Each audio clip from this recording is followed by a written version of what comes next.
Can you hear me? Yeah, we live? Yeah, okay.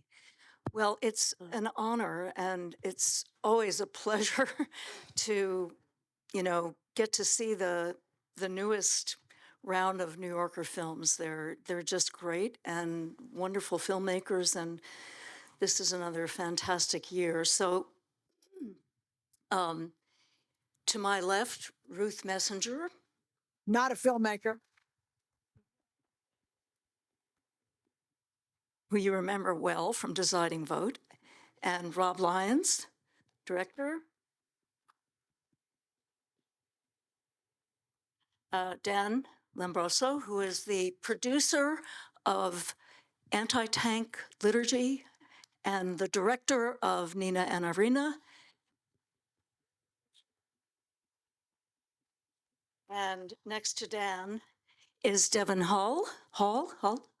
Blackwell. Blackwell, sorry. Who's Devon Hall? Someone in my past. Producer of the wonderful Nina and Irena, which we saw last. And Samantha Sanders, who has to tell us how she got those shots on the ice on Lake Michigan with the fabulous swimmers. So I know you're all going to have questions, so I will, try to move through my burning issues quickly. And just before we came on, Sarah and I were talking a little bit, about what we were going to do with the Q&A. And because the directors of the Pufflings are not here, they're in London doing a Q&A there, I had asked her to give us a few words about that film, which was the first one you saw, the wonderful rescue of the puffins. But I thought I'd start by asking the filmmakers, because I think it's a theme that runs through these films. There's some way in which, as varied as these stories are, there's a way in which the past comes forward and the past becomes present in every one of them in such varied ways. And I just thought really quickly, before we go on to something else, I would love to have people just give us a few words about that in these films. And I'll start with the filmmakers on that. So, Rob? Well, the past has really roared. We roared right back to 1970, sadly, while we were making the film. And we had started this film about 3 years ago, and we're intending to do it for the 50th anniversary. And then, we were shocked as everybody when the Dobbs decision came down, and suddenly we were snapped right back to this moment. And it just, we were interested in it already, and, but everyone had forgotten this story from the past that is so present today. And, and Ruth was really one of the only people who remembered the story, was telling the story. So we're so glad to have her with us. But it is, we were shocked, at how present and important and relevant this became while we were making it. It was important to us before that, but now it just became so much more important and relevant. Yeah. And while I think many people on this stage are probably too young to remember it, I do, and Ruth, you do. So do you want to say a word or two about how you felt when you were approached about doing this? Why don't we get the other filmmakers first, because it's their night, and then I'll talk a little bit about the deciding vote. Okay, Dan?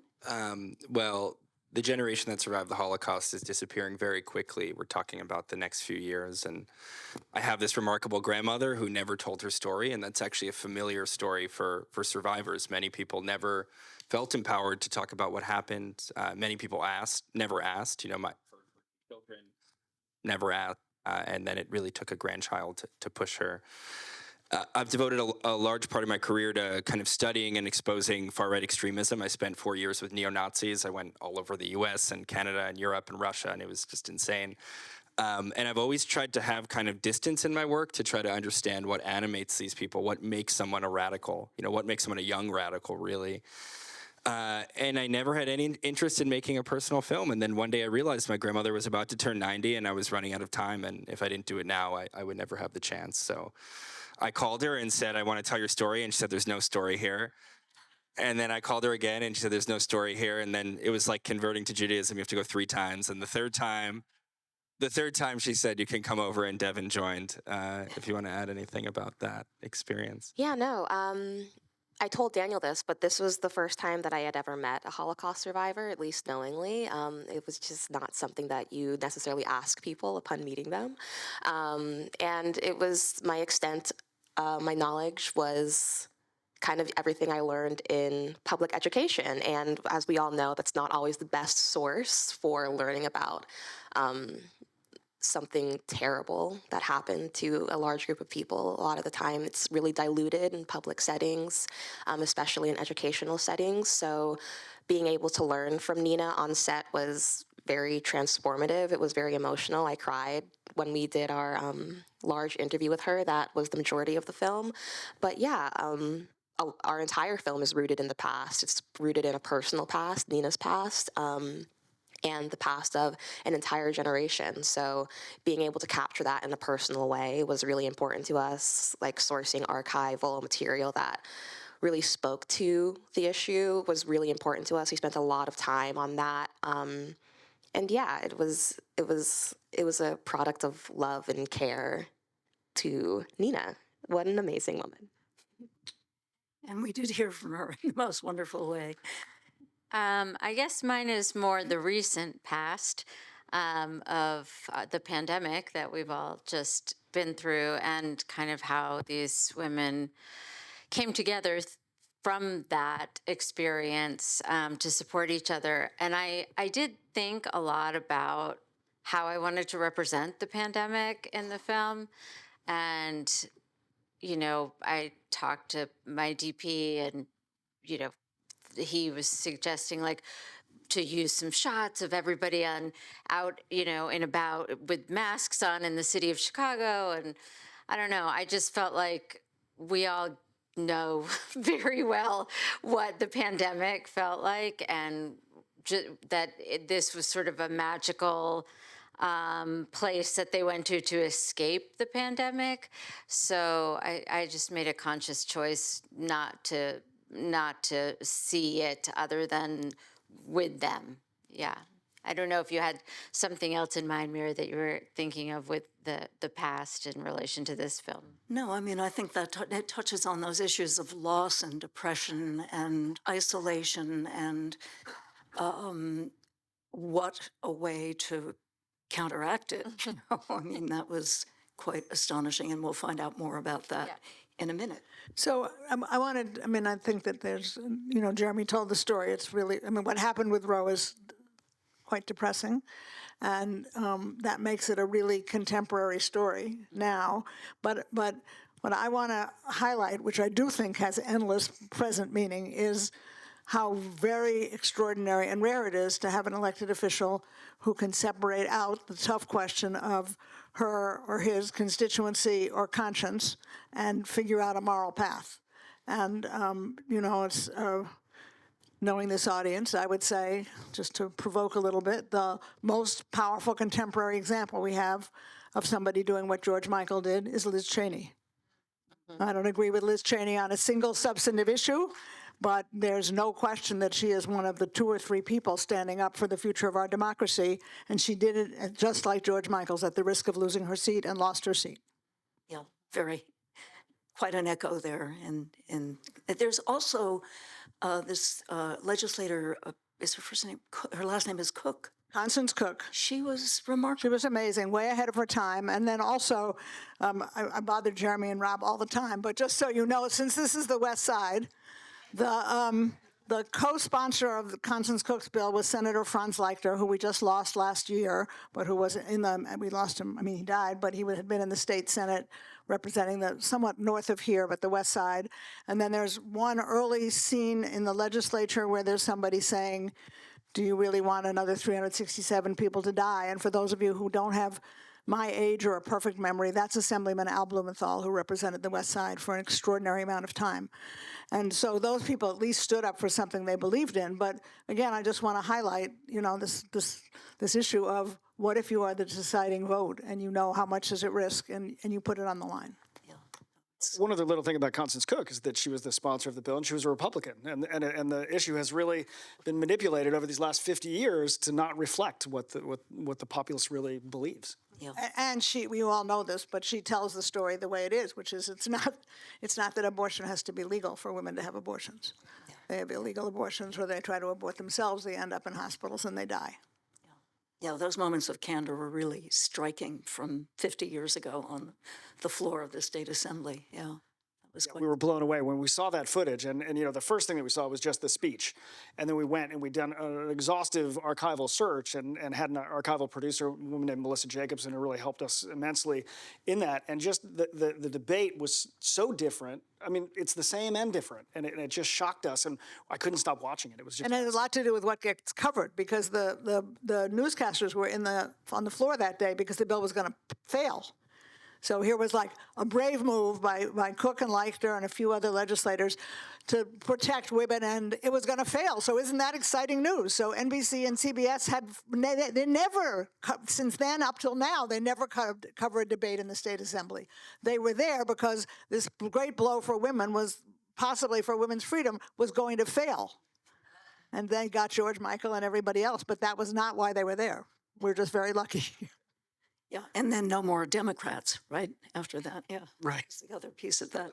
All right, so since we are on the West Side, here comes a Passover question, which for each of you, again, is, and maybe you, Dan, can also talk about the Ukrainian film in this regard as well, but why this film, why now? What was the passion to get this story told? Well, for us as male filmmakers caring about this issue, we saw this vehicle of George Michael's, and why now? It was, I guess, more so it was about the politics of, we hadn't seen a politician like this in our time, and we were not familiar with the story.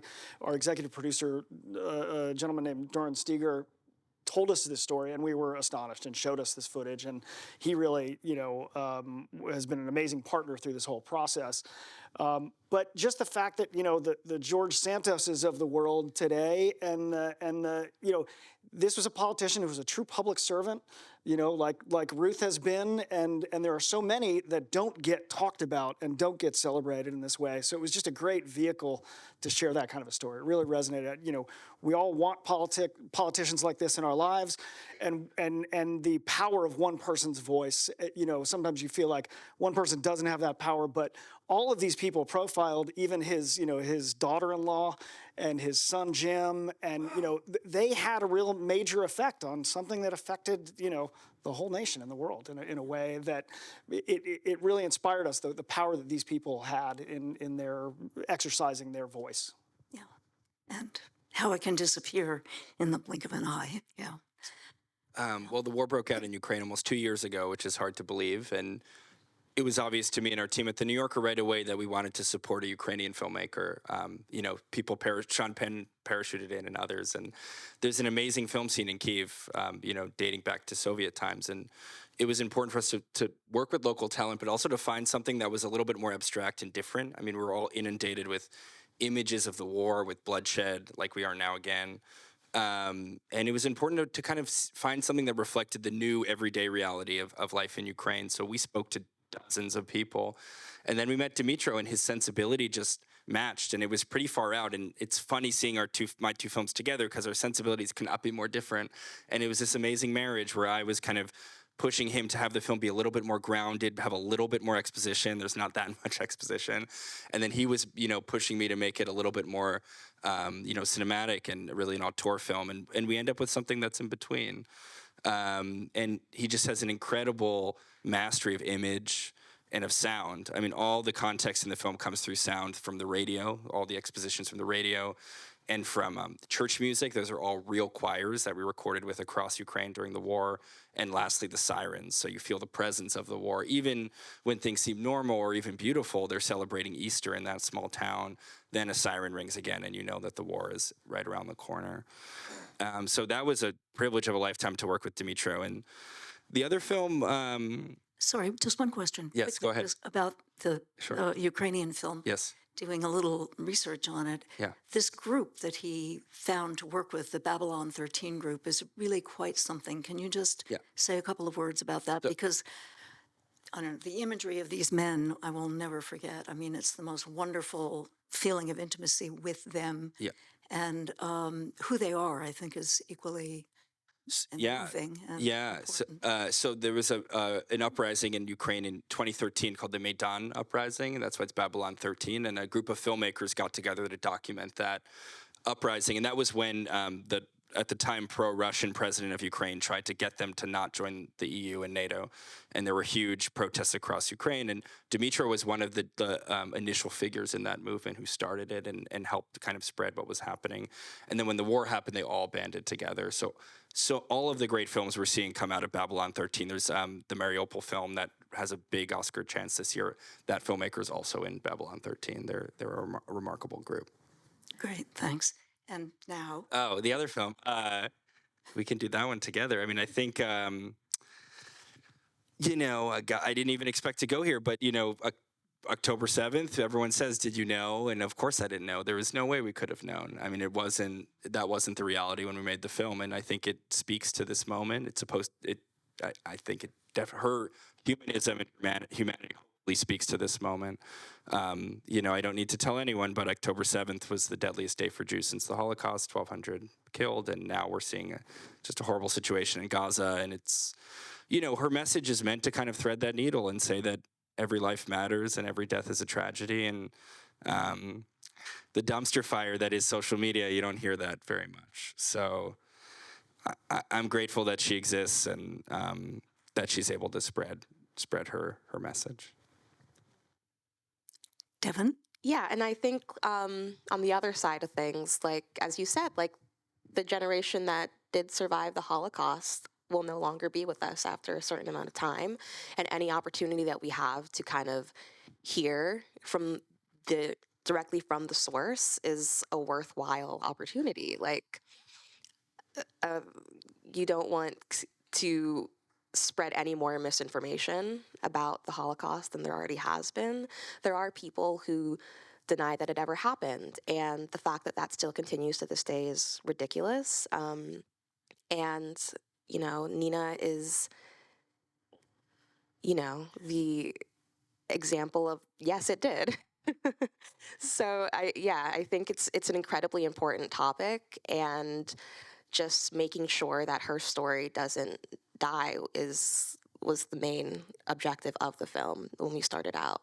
And like I said, like, younger generations like my own need to hear about what happened, what she lived through, what so many other people lived through. So yeah, I think that was the main thought when we set out with Nina to create the film. Well, I think everybody knows, like, how just cold and lonely and scary the pandemic, the early days of the pandemic were. And I had been sort of keeping myself feeling alive and grounded by being out at the lake that winter doing photography at sunrise. And so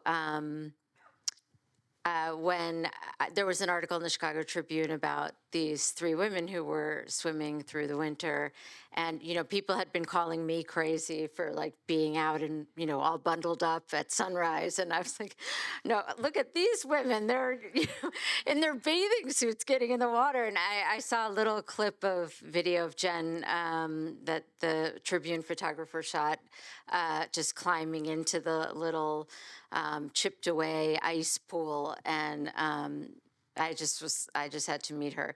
And I think hearing about Deirdre's experience and kind of the way that not only their shared passion could carry them, but just the sort of need for community that I think a lot of us, or at least for me, I can say I suddenly realized oh my God, I really do need people. I do need community. And so the fact that they could form this community and be there for each other during that time was a story I wanted to share. Absolutely. And Sarah, are you here somewhere? Talk about pufflings? Because I do think that that story is one we have to pay attention to also. Hi, yeah, so I can speak to Puffling a bit on behalf of the filmmakers, but most directly, I can speak to why we were inspired to acquire it, to distribute it around the world. And we just thought it was such a beautiful connection between humans and wildlife. I mean, I think it's so easy to cruise through life tuning out or taking wildlife for granted. And here are young people ostensibly helping these pufflings survive and not perish, you know, getting lost in the sort of city area or the bushes. And these teenagers who are looking for guidance and grounding in their lives obviously are benefiting immensely from this connection that they're forging with these animals themselves, you know, as they're sort of making their way between childhood and adulthood, you know, having this very fruitful collaboration in getting out and finding some independence and being a helpmate themselves. I think it's really crucial. We just thought it was like symbolic and real and so many things packed in. And as you saw tonight, it's a very organic storytelling approach too, very observational, but there's so much there within the story. So, and the filmmaker, Jess Bishop, super talented, second film I've seen of hers, and she does seem to be repeatedly drawn to stories of human beings connecting to and helping animals in a very poetic, observational way. We just love it. Yeah, no, it's absolutely, and that landscape is just jaw-dropping, and these young people who are doing this beautiful work with wildlife, this undercurrent of concern for the fish, for the birds, for the climate. It's, yeah, I found it enormously poignant. And all of these films share, you know, tremendous beauty and these undercurrents that are pulling you in a lot of different directions. So they have that in common. I mean, one thing I've also always loved about the New Yorker films is that duality, the outer world, the demons of whatever it is, climate change and war and human, and you know, intolerance for other humans, you know, is handled in a way that's not didactic and that's fully earned in the stories, and it's just wonderful. So for my last question, I'd love to have each one of you say a little bit about what was the most challenging thing about getting the film made. Very curious, Rob, if that trove of footage came to you all at once, if you had to dig it out, where you had to go to get it. How did you do it? We went to a number of different archives to get it, and we had an amazing editor, a woman named Kristen Bai, who helped us, you know, in the edit process. And it was during the pandemic, so originally we had thought, oh, this will be an archival project only, and then we met Jim, and that sort of changed our whole perspective on it. We realized that, you know, the importance of, so, you know, we did shoot with them at the height of the pandemic, and that was a challenge. You know, we had, fortunately, you know, Jeremy and I have made other films, and we can kind of do things by ourselves, and so we just rolled into, you know, masked up and tested and all that, and shot with him in his living room, and then did the same with Sarah in Syracuse, and so that was a challenge. But getting through and finding the story with all these disparate bites and pieces was really the hardest thing. But we really took our time with it, and that was the thing. So we just, there was no clock, and we were just making it kind of for ourselves anyways, and so it didn't really matter. And so we had a real luxury, and I think the pandemic afforded us that in a way that we didn't expect, and we really took our time. And, you know, it's amazing that a 20-minute movie would take 3 years or more, but it does. That's the fact. how hard did you have to twist Ruth Messenger's arm to get her? It was so delightful that when we reached out, she immediately responded, yes, absolutely. She was so thrilled and happy that we had sort of tapped into this, because she was really carrying this torch for many years, even more so than the family had.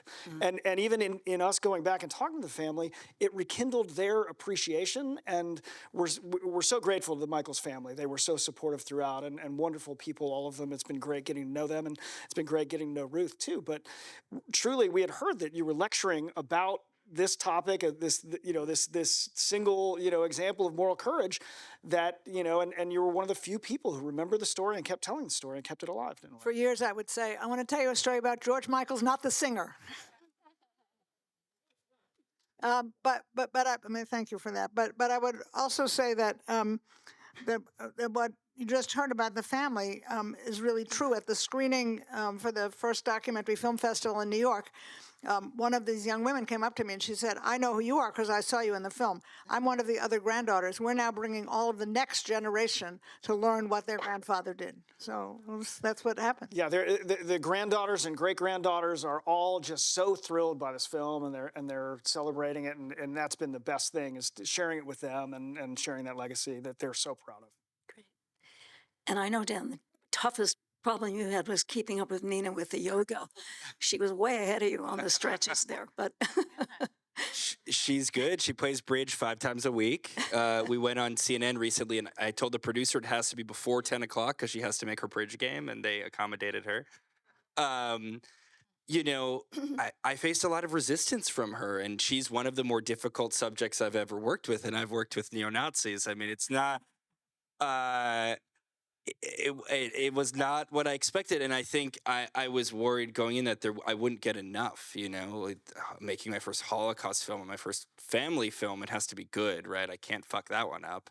And I was really nervous, and when is she gonna cry? When is she gonna open up? And then I think a key for us was when we realized kind of the resistance is the story, that her fighting with me is the story. And then we kind of lead with it. Like the second she sits down, she says, I'm not gonna do that. It just shows her resilience and a kind of personality that's a product of war and her experience.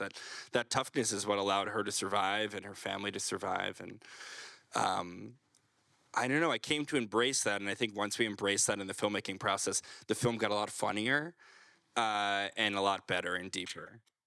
You don't need, it's such a cliche, but you don't need your subject to cry. Sometimes the opposite is more interesting. and she's really an example of qualities that make survivors out of people. She was completely jaw-dropping in that way. And I never understood, as a kid, if I didn't finish my food, she would scold me. And I didn't understand, but I didn't understand why. It really took me making this film to understand where that all came from. And can you talk about working with Dimitrov without ever having... I've never met him. We've talked probably 1,000 times, probably 500 times. I was just texting with him backstage. I mean, we got into Sundance last year, and he did not get a military exemption, so he had to be there in case he was called up to the front lines. That's the reality in Ukraine. He actually just texted me that he woke up to an air raid alert in Ukraine. I just tried to be there for him as much as I could and support the film, and it's gone so far, and it's thanks to his amazing work. Absolutely beautiful film. Devon, anything? I think that the hardest part was choosing what to include, because she shared so many amazing stories. Like, there's so many anecdotes about her father, so many anecdotes about like her and her sister, her and her mother. Like, we had to really pick and choose what would push the story forward. Like, if we had it our way, it would be a feature, and that would be amazing, but that just wasn't, we couldn't do that.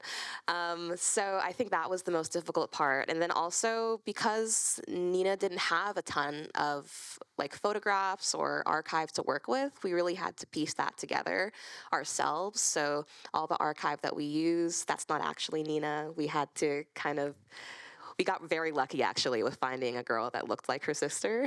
All the photographs are real. All the photographs are real. All the footage is from, where is it from? From the Holocaust Museum. From the Holocaust Museum. So that was something that we had a lot of conversations about. And Yeah, I think that was the most difficult part. We had to be very choosy. But yeah, everything that was in the film was the best. Was the best of what she gave us, and she gave us a ton to work with. So it was easy in that sense.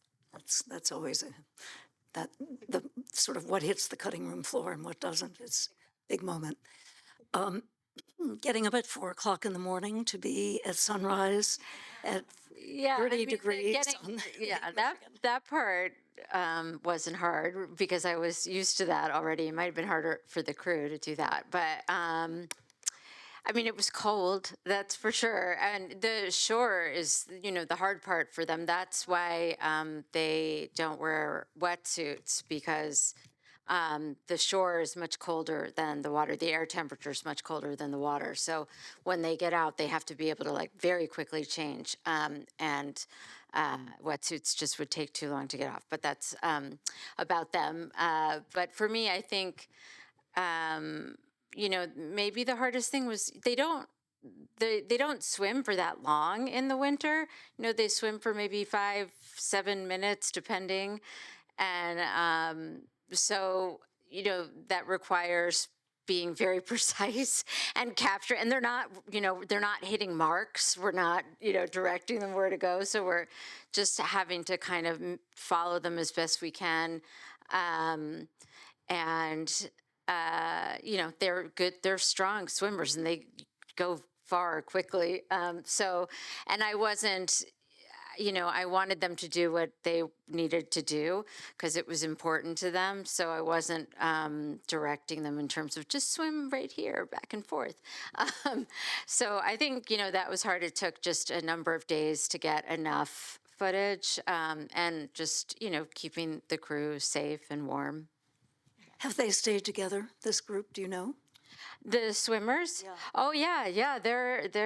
They've been swimming every morning since then. I mean, they don't swim in the rain, but No, only if it's freezing rain. Right? It's freezing rain they like. It's really great because they were the only 3 swimmers that winter. That was the winter of 2021, and since then they've inspired a whole slew of people now who come down and swim with them in the winter, through the winter. Not every day, but most days there are a number of people now who swim there with them. So that's really fun. Chicago is going to outlive us all. I think it would be great, and I imagine many of you have questions, if we can open it up now to questions you may have. Yeah.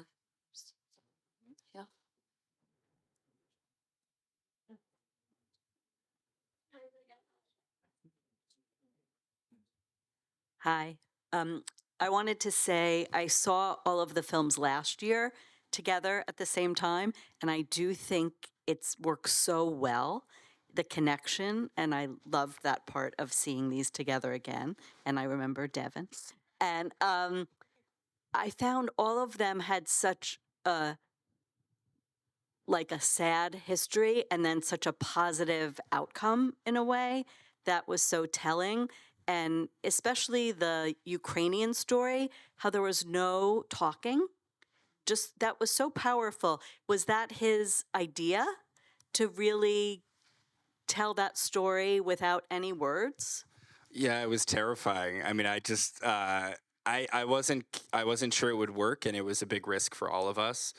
And it took a lot of revisions to get there because it's all about timing and pace, and it's the kind of poetry really that you're watching. The images have to match the sound, and then once it finally worked and we got to that cut, it just, it spoke louder than anything else we had seen about the war, and it was so different. And right around that time, we got into TIFF, the Toronto Film Festival, and they were like, okay, we're fine. That validated it. But I had never made a film like that before, and I'm really proud that we all took a chance with it. So eloquent with no dialogue. It's just extraordinary. Yeah.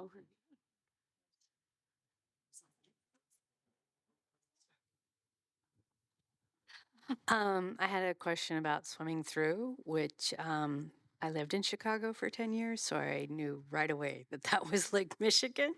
I'm just curious, from a personal perspective, where in Chicago, if that was north or south, and then also just exactly how many days did you have for shooting, and like what were some of the ways that you filmed? Because I think I noticed some drone footage, but what are some other ways you did it?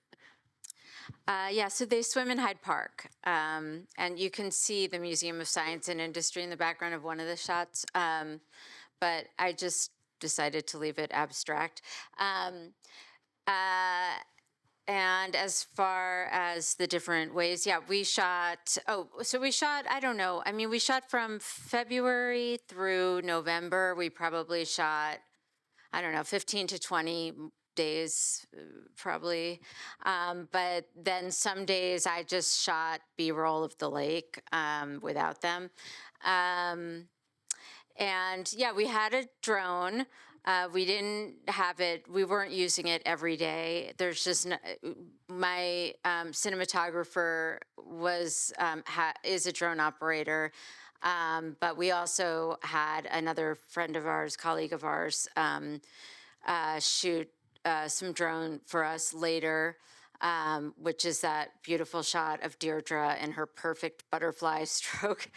I'd like over, she's amazing. Yeah, so we had that. We shot with a camera that we suited up for underwater, and then just, regular DSLR on the shore. There's one.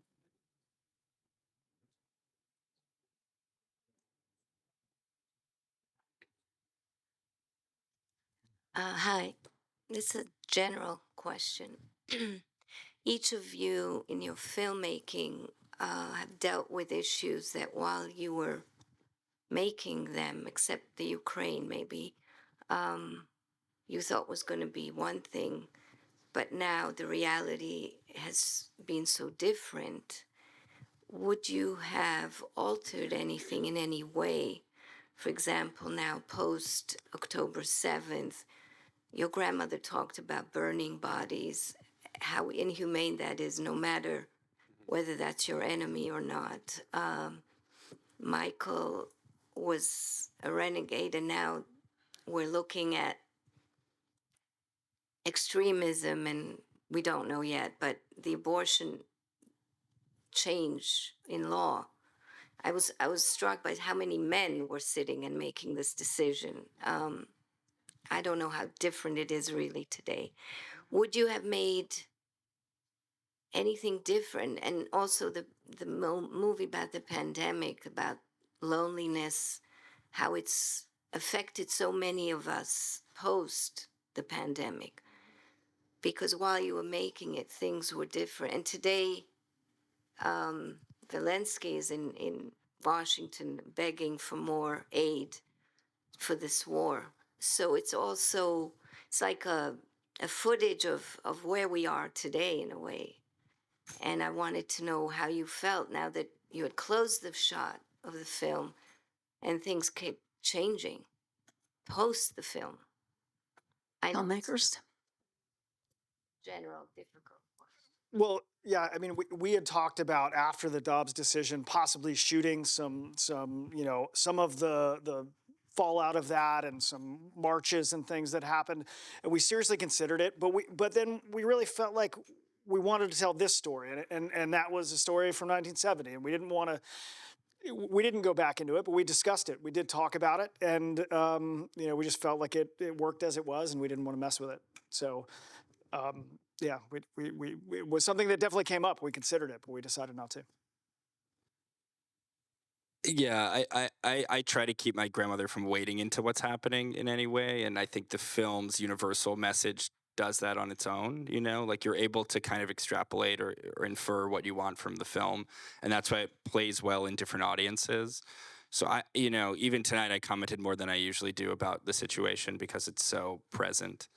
But no, I think we're proud of where it landed, and yeah, the Ukraine film too. I don't know. It's just hard. That one especially is sort of a historical document. It's meant to capture the early days of the war, so it's hard to know how you could alter that without changing the whole sensibility of the film.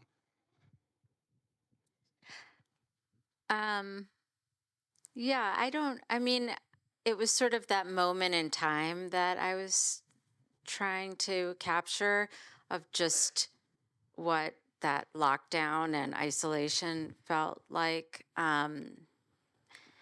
So I don't know that I would change it, although I am trying to adapt it into a fiction feature length film, which would allow us to just go into their lives a little bit more. It's a great idea. Let's take one more. Hi. I have to say that my heart's like totally open now. And I was very moved by the films. And I just want to know, in terms of emotions, about Nina, how you were feeling being her grandson and reacting to horrific things and, you know, trying to keep yourself as the director. But like, what kind of emotions did you feel? It's it's funny. You might be the first person to have ever asked that, and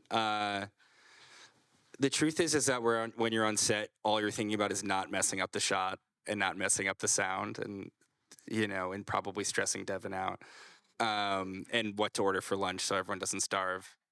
But the real moving part has been this recent chapter. We flew to the Museum of Tolerance. It was my grandmother's first time on a plane, maybe in 7 years.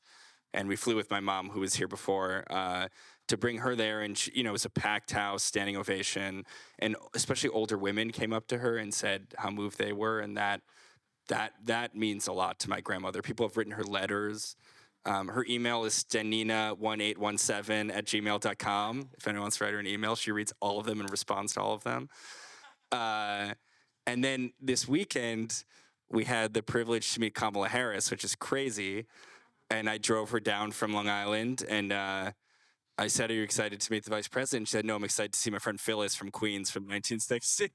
She hadn't seen her friend Phyllis since like 1959 or something. So she saw Phyllis, and then we met Kamala Harris. And Kamala said, "You inspire me." And we all assumed she wouldn't know who my grandmother was. And my grandmother pushed me away and ran up to her and said, "You know who I am?" And she said, "Of course I know who you are." So, she doesn't show it in front of me, but I think it's moved her in a big way and given her a reason to live and, spread a message in this moment. Yeah. Thanks. Great audience. Anything you want to say about that? No, I think I think Daniel got it. It's a film about his grandma, and I can't even imagine what that is like, especially after wanting to work on this for a while.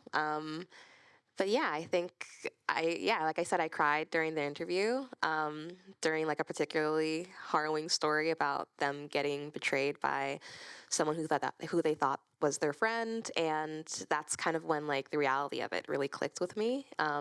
Just like how scary it must have been for her, but it's just so heartwarming to see how much fun she's having. She texted Daniel that like this is the most fun that she's had in forever. Like she's happy to be alive, and that's just so great to hear. She's 91 and she's turning 92 next year. She's really living the life. Like she's living her little superstar journey and doing her red carpet strut. And I love that for her. And yeah, she deserves it all. She's an amazing woman.